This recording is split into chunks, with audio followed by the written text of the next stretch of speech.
Agora aqui no Facebook, para darmos início ao estudo do livro Os Prazeres da Alma, o Espírito Ramédio, na psicografia do médium Francisco do Espírito Santo Neto, hoje tratando o capítulo Perdão, em sua segunda parte. Vamos orar para darmos continuidade.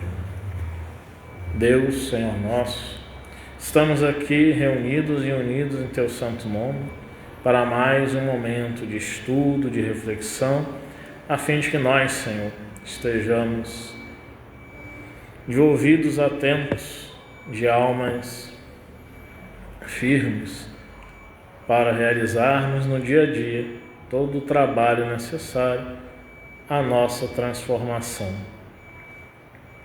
Estenda Tuas bênçãos, Senhor, não só sobre nós aqui presentes, encarnados, desencarnados, também a todos os familiares desencarnados e aqueles encarnados que estão em seus lares, em seus trabalhos, em festividades, onde quer que estejam, Senhor, em estradas, que o Senhor a todos abençoe. Assim seja. Com perdão, o julgamento precipitado pode vir a ser o fracasso da compreensão, porque perdoar é, acima de tudo, a habilidade de compreender dificuldades. O auto-perdão consiste em fazer o nosso melhor hoje, abandonar as mágoas do passado e curar as dores do presente, e ao mesmo tempo legitimar nossos projetos de vida para o futuro. O passado passou e o único momento que temos é o agora. Basta utilizarmos o perdão e imediatamente começaremos a sentir conforto e alívio, pois descarregamos os pesados fardos de culpa, vergonha e perfeccionismo. Quando erramos, é necessário, primeiramente, admitir as nossas fraquezas e, em seguida, pedir aos outros que relevem nossas falhas. Somente a partir desse ponto é que começamos a desfazer as técnicas defensivas e a facilitar a boa comunicação, evitando assim a morte do diálogo reconciliador. O auto-perdão é um estado da alma que emerge de nossa intimidade, fazendo-nos aceitar tudo o que somos, sem nenhum pré-julgamento. É quando passamos a entender que nossos aparentes defeitos são só e exclusivamente potenciais a ser desenvolvidos. Por sinal, o julgamento precipitado pode vir a ser o fracasso da compreensão, porque perdoar é, acima de tudo, a habilidade de compreender dificuldades. À medida que perdoamos nossos desacertos, começamos também a perdoar as faltas dos outros.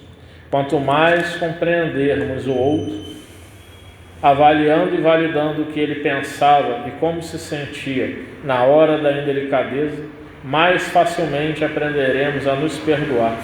O ato do não perdão a nós mesmos nos acarreta a permanência nas sensações desagradáveis e nas energias negativas, resquícios dos dissabores e desencontros da vida. Perdoar-nos leva ao cultivo do amor a nós mesmos e, por consequência, aos outros. Enfim, é a base que mantém a humanidade íntegra e solidária. O auto-perdão nos conduz à aceitação plena de nossas potencialidades ainda não desenvolvidas, seja de natureza intelectual, seja de natureza psíquica e emocional, e há uma compreensão maior de que as experiências evolutivas nada mais são do que a soma de acertos e erros do passado e do presente. Os erros acabam se transformando em lições preciosas e deles podemos retirar as bases seguras para o êxito no futuro. Deus não age jamais por capricho e tudo no universo está regido por leis em que se revelam a sua sabedoria e a sua bondade. Questão 1003 de O Livro dos Espíritos. A sabedoria e a bondade de Deus se refletem constantemente nos atos e atitudes de Jesus de Nazaré. No episódio ocorrido na casa do fariseu Simão, uma prostituta atira-se aos pés do mestre, cobrindo-os de beijos, lavando-os com suas lágrimas, enxugando-os com seus cabelos e untando-os com um óleo perfumado. Ela é perdoada incondicionalmente. Seus numerosos pecados lhe estão perdoados, porque ela demonstrou muito amor, mas aquele a quem pouco foi perdoado mostra pouco amor. Isso está no Evangelho segundo Lucas, capítulo 7, versículos 36 a 50. Deus estava com Jesus e ele com o Pai. Por isso amava, perdoava, estimulava e incentivava a todos sem qualquer distinção.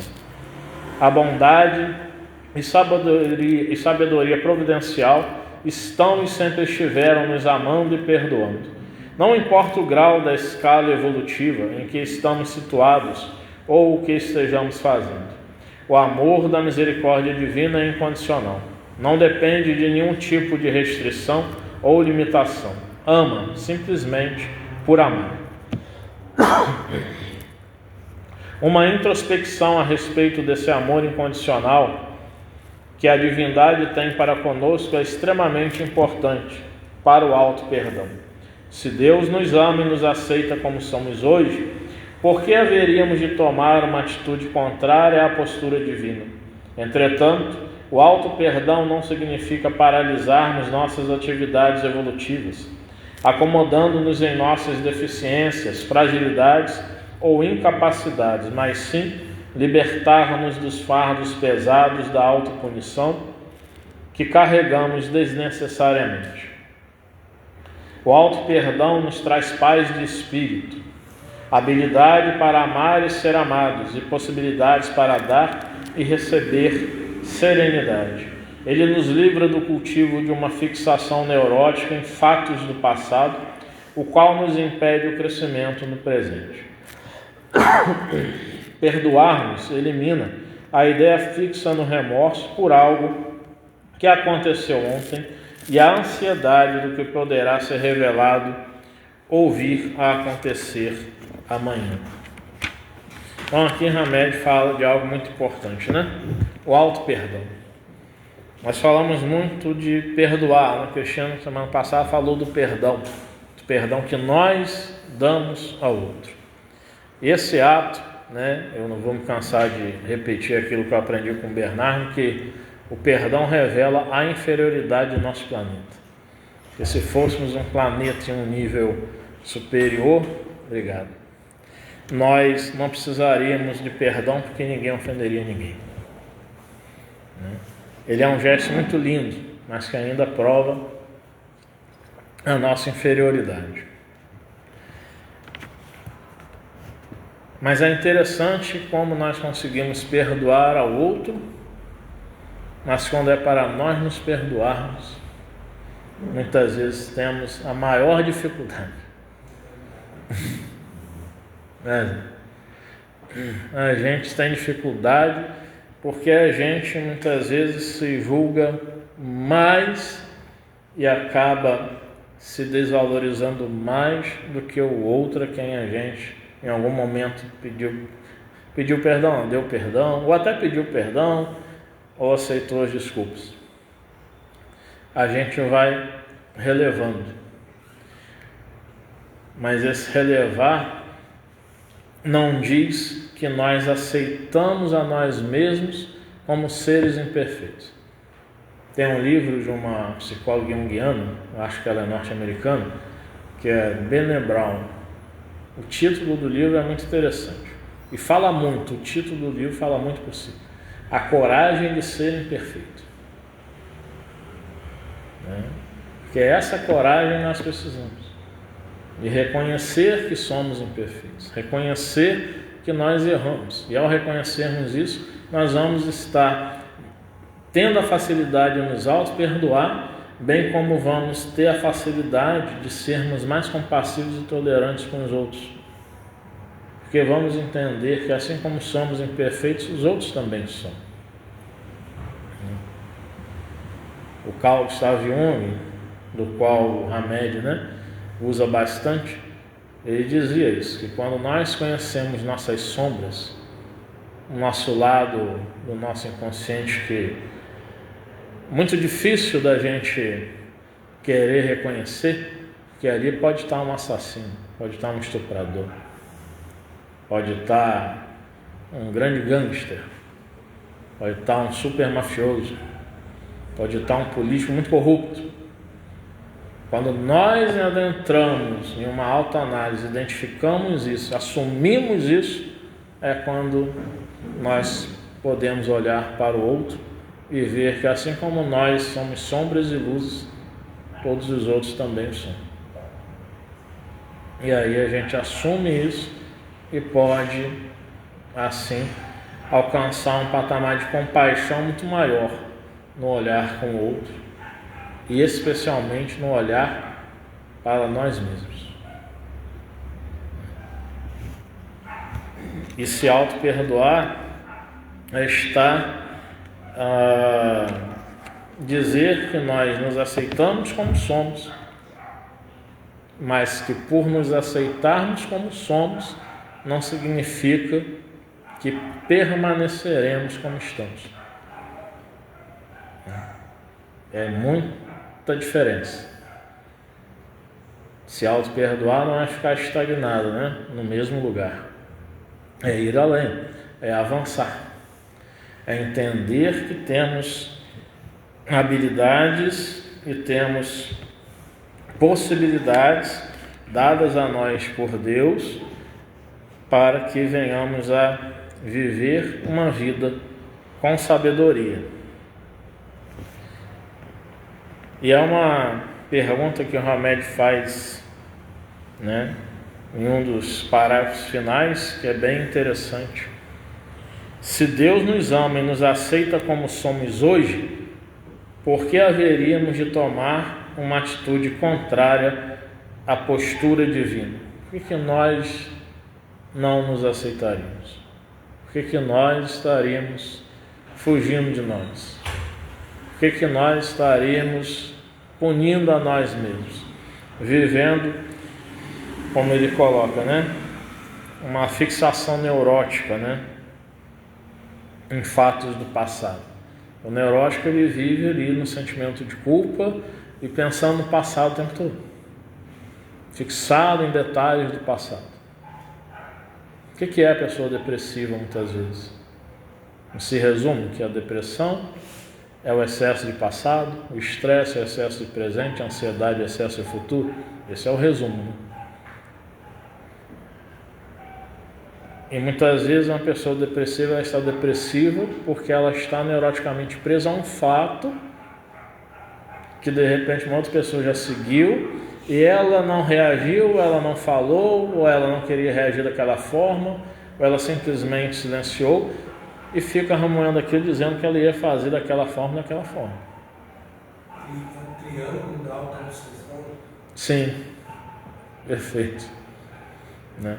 Então, é a depressão, aí ela fala que reagiria assim, aí olha só o verbo, reagiria, futuro do pretérito, né? Já tem um futuro ali. Aí a depressão e a ansiedade começam a andar juntos. A pessoa começa a se preocupar excessivamente, muitas vezes com o que vai falar, se a outra pessoa que ela falar vai pensar o quê, se ela não fizer isso, como é que vai ser? E aí começa o transtorno de ansiedade ali a bater. E paralisa, a pessoa não age nada, ela simplesmente, quando vem a crise, ela para, ela não avança. E o estresse, que é aquele excesso de presente, né? Do dia a dia, a pessoa não para, né? A pessoa está sempre fazendo alguma coisa. E esse não parar pode ser também um mecanismo de defesa, né, para essa questão que o Hamed traz aqui.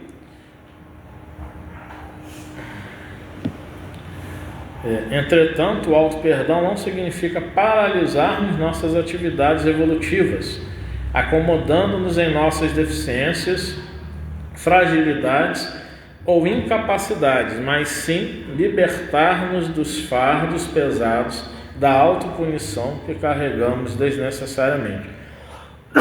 Porque às vezes a pessoa fala assim, eu sou assim, eu nasci assim, eu serei sempre assim, né? A famosa síndrome gabriela. E aí a pessoa fala isso e ela diz, eu vou viver desse jeito, eu sou assim mesmo, eu aceito que eu sou assim, mas não é isso que se está propondo para a gente. Não é aceitar que a gente é assim e a gente continuar sendo assim, né? Como falei lá em alguns minutos atrás, né? Aceitarmos como somos, mas não ficarmos aceitando como estamos, né? Temos que buscar desenvolver. E aí muita gente pode entrar num estresse cotidiano, por exemplo, de trabalhar demasiadamente, justamente para fugir do olhar para si mesmo, para fugir disso, para não olhar para si mesmo. Por outro lado, eu entendo o contexto social que nós vivemos, né? Que o sistema econômico capitalista, ele diz para nós que é preciso produzir. E aí a gente, por favor, gente, eu não sou anticapitalista, mas a gente tem que avaliar o sistema. O sistema, ele faz isso, né? O sistema econômico capitalista fala que nós temos que produzir, aí produz, e depois tem que se fazer o que para se dar conta da produção? Tem que se gerar lucro. Para se gerar lucro, o que se tem que fazer? Tem que ter consumidores. Se não tiver consumidores, o sistema não vai funcionar. Só que aí funciona, produz, e para que se possa ter consumidores sempre de algo novo, tem que se estar produzindo algo novo constantemente. Um amigo que é analista de sistemas deixou claramente esclarecido nas redes sociais dele que esse aparelho celular aqui que eu comprei no final do ano retrasado, muito provavelmente no final desse ano ele vai começar a dar problemas. Porque eles são ordenados pelos grandes capitalistas a produzirem a ponto de determinado momento aquilo dá defeito. Para que eles possam falar assim, tal aparelho não vai ser mais produzido e vai ter um outro com maior memória, com maiores possibilidades, com mais facilidades, e aqueles que não estão vigilantes se deixam seduzir, ou aqueles que realmente vão precisar trocar, porque, olha, esse aparelho já não vai funcionar mais, né? Então eu tenho que ter isso aqui. Os aplicativos já não funcionam mais. Exatamente. Eles atualizam o sistema de uma forma que superacresce a bateria, o celular faz ficar quente. A gente não tem outra opção. Prazo de validade. Por exemplo, esse aparelho aqui, o Kindle, o meu é Kindle 10ª geração da Amazon. Está funcionando. Aí no dia que ele parar, eu não tenho outro para trocar, porque a 10ª geração eles não fabricam mais. Aí eu tenho que comprar a 11ª geração, que talvez pare de fabricar, ou comprar aqueles Paperwhite, outros que são bem mais caros. Tem tela colorida, tem mais facilidade, a internet que tem aqui vai ser muito mais avançada nos outros, mas quando quebrar, não vai ter conserto. Na realidade, a gente está vivendo uma época de tudo descartável. As coisas duram, não é só o celular, tudo dura, tem um prazo de duração muito curto. Os móveis hoje já não são como antigamente, fez a primeira mudança, ele já não fica bom, na segunda ele desmonta todo. Exatamente. Então é uma era de descartáveis. Já foi questionado isso até uma vez, aonde vai parar tanto lixo, televisão. Um dia eu briguei com um rapaz lá da Sunicid, que ele só fez, eu não conseguia baixar um aplicativo na minha vida, mas ele é só um smart velho. Só faltou dizer que eu tinha que comprar uma televisão nova. Eu falei, não vou comprar uma nova não, a minha tá boa. Enquanto ela me atender nas minhas necessidades, não há necessidade de comprar outra e sair da Sunicid, porque só faltou falar que eu tinha que comprar um aparelho novo. Eles induzem a gente a comprar mesmo e descartar. Aí vai parar onde? Tanta coisa jogada fora. Essa é uma questão, né, que se coloca, né? Tanta produção, tanta coisa desnecessária que se joga fora, né? Tantas coisas que se nós pensássemos melhor, não estaríamos jogando fora. Vai ver uma coisa, alimentos. Segundo as estatísticas da Organização Mundial de Saúde, da Organização das Nações Unidas, 17,9 trilhões de alimentos. Né? Cerca de trilhões, não, toneladas, né? 17,9 toneladas, trilhões não, toneladas, eu errei aqui. Toneladas são jogadas fora por ano.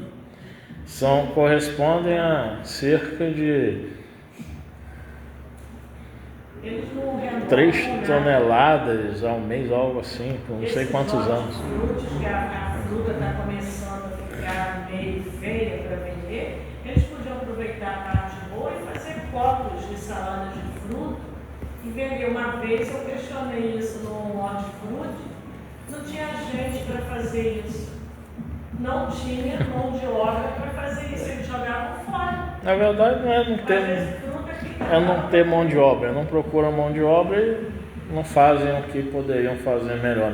Agora, falando de descartável, vamos para então as reflexões do sociólogo Zygmunt Bauman, que são bem interessantes sobre isso.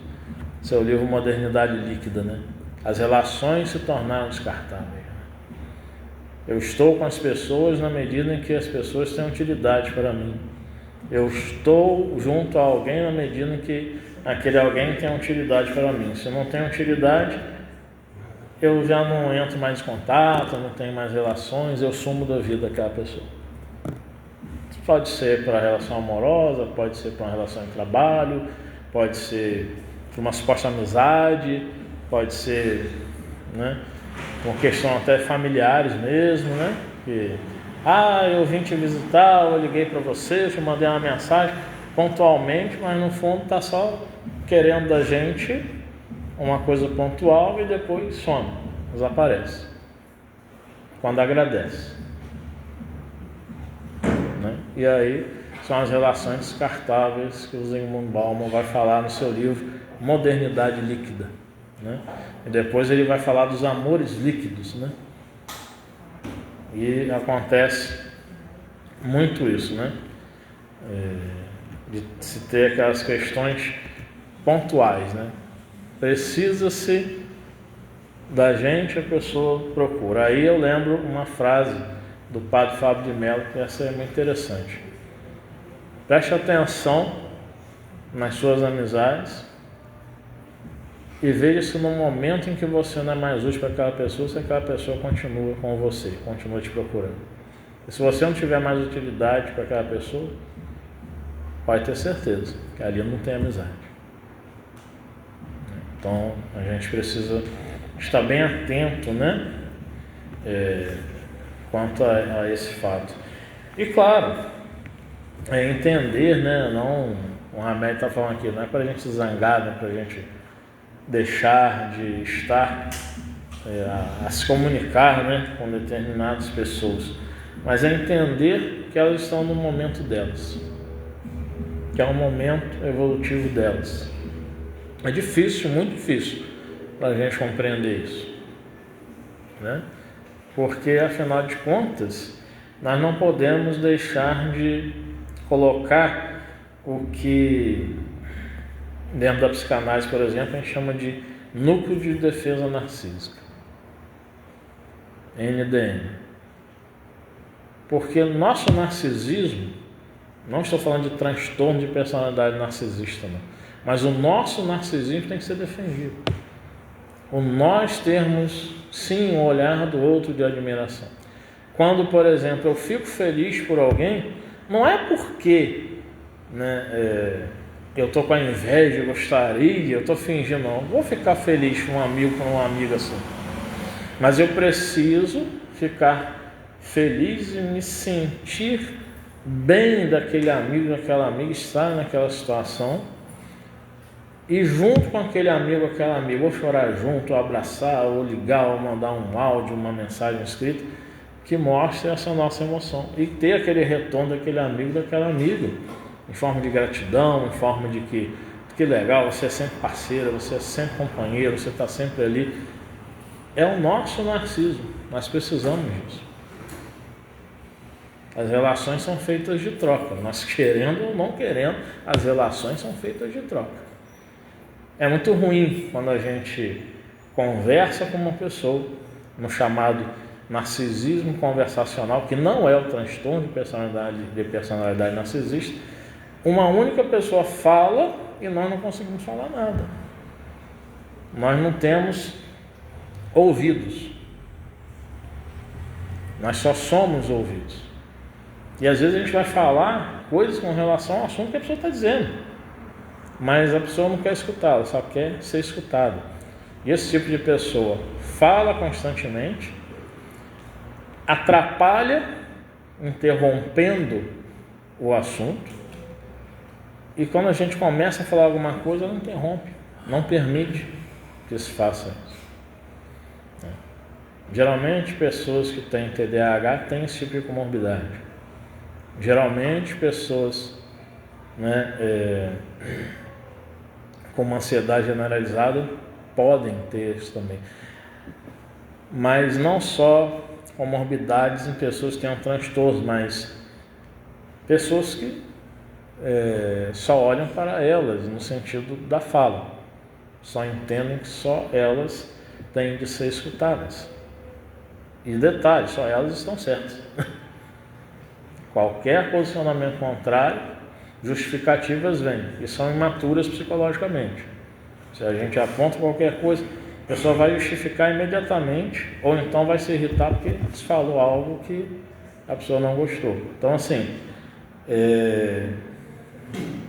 compreender esse tipo de pessoa também, e compreender que não dá para ser sugada e ficar o tempo todo, esse tipo de conversação que não vai ter utilidade. Então a gente precisa também selecionar, Isso somos nós avançarmos, somos nós não ficarmos parados, em quem e com quem nós estamos conversando, estamos tendo amizade, quais ambientes estamos indo, o que está sendo de melhor para nós, Então, em casa eu costumo falar com a Bia ultimamente assim, ultimamente tenho estudado um pouquinho questões de investimentos, aí passando isso para o espiritual, eu falo com a Bia às vezes assim: para de ter mentalidade pobre, tem mentalidade rica, mente milionária, tô rica, bora! Aí ela fala: olha só tá pensando nisso agora. Eu falei: não é dinheiro não, não é sobre dinheiro. Eu tô rica, é de ter uma mentalidade de começar a mudar certos padrões, certos hábitos, de a gente modificar determinados estilos, Esses dias eu estava com um amigo e encontrei com ele no centro, e ele falou assim: vamos sentar ali para te contar uma novidade e tal. E era um bar que não era, eu falei assim: sou tão preto quanto você, mas eu sou um preto metido, cara. Minha mentalidade é rica e nesse tipo de ambiente eu não fico. Vamos para um outro ambiente? Tá bom, vamos lá. Aí fomos para outro ambiente. Ele mesmo falou: que coisa agradável, uma música suave, umas bossas novas tocando, nós tomamos ali um mate-leão, uma água com gás, conversamos, ele contou uma novidade, e ficamos ali por horas conversando. Parecia até que a gente tinha nada que fazer, tinha mais que trabalhar. Mas a gente se deu aquele luxo naquele dia, Depois perna para que ele quer, correndo para ganhar dinheiro, pagar as contas. Mas aí ele falou: realmente às vezes a gente precisa, estar com alguém que estimule a gente, faça a gente repensar que ambientes a gente está indo. Aí eu falei: porque o ambiente fala sobre a gente.